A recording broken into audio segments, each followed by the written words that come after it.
Good morning, children. Let's begin with today's thought. There is no substitute for hard work. Children, till now we have discussed about different animals in our surrounding by observation, like according to their color, size, and how they move. Not only this, we have also discussed about some useful animals like horses, donkeys, cow, buffalo, bullocks, and dogs too. Children, though some animals are useful to us, some are nuisance, means they trouble us, like mice and rats. When they enter our house, they destroy stored grains. Here, destroy means they spoil it and reduce it. Not only this, they also gnaw other things in our house. Sometimes we find bed bugs. These are very tiny. They suck our blood. We also find mosquitoes, flies, gnats, and cockroaches. They too are troublesome. Even so, they too have an important place in nature. Now, let's move towards our next topic. How scientists classify animals. Till now, we have seen that we classify animals according to our observation. But scientists study these animals and classify them according to some important characteristics of these animals. Let's see this in detail. The first category is animals that suckle their young ones. These animals have 4 legs. They have hairy body and external ear. Cow, dog and goat are the examples of these animals. The young ones of animals like the cow, dog, goat and rat grow up on their mother's milk. These animals have 4 legs. They have hair on their body. They have external ears. Let's see the second category, flying animals. These animals have 2 legs, 2 wings to fly and feathery body, means their body is covered with feathers. For example, birds. Birds have only 2 legs. They have 2 wings to fly with. Their body is covered with feathers. There are differences in the flying ability of different birds. The eagle can soar high in the sky and stay in the air for a long time. But the cock does not fly high and comes down soon too. Let's see third category, that is animals staying in water. These animals have scales on the body, gills for breathing and fins for swimming. For example, fish. There are many different kinds of fish. They live in the water. Fish have fins. They use their fins to move in water. There are scales on a fish body. Children, do you know a fish has gills behind its eyes? Fish use their gills to breathe in water.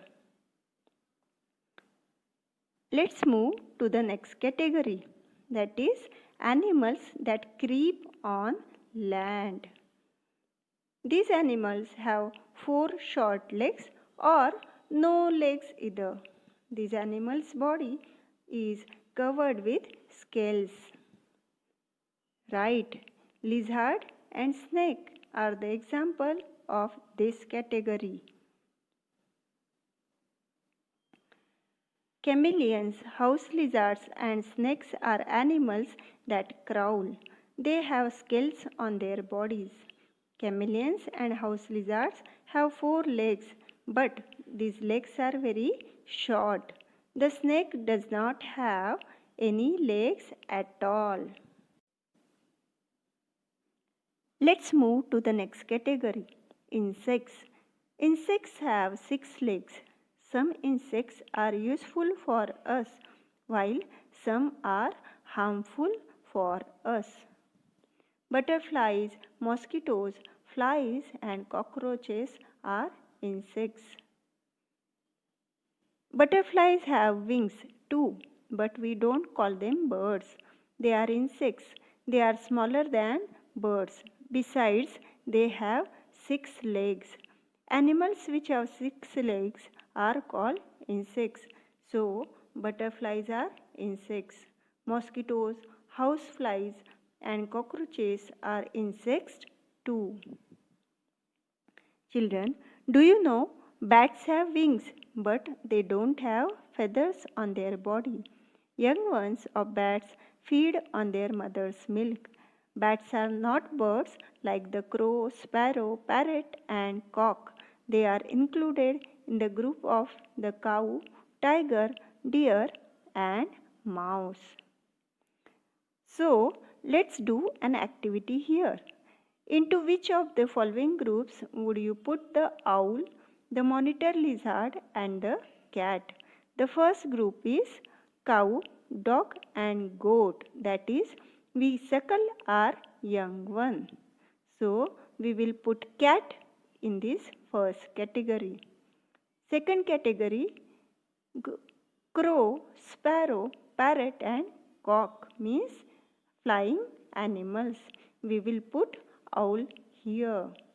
Third group, chameleon, house lizard, and snake means we crowl. We will put monitor lizard in this group. This was all about a few animals we are familiar with, but there are many more animals in the world. There are a lot of differences in the colors, shapes, and sizes of animals. There are differences in the ways they move and the places they live in.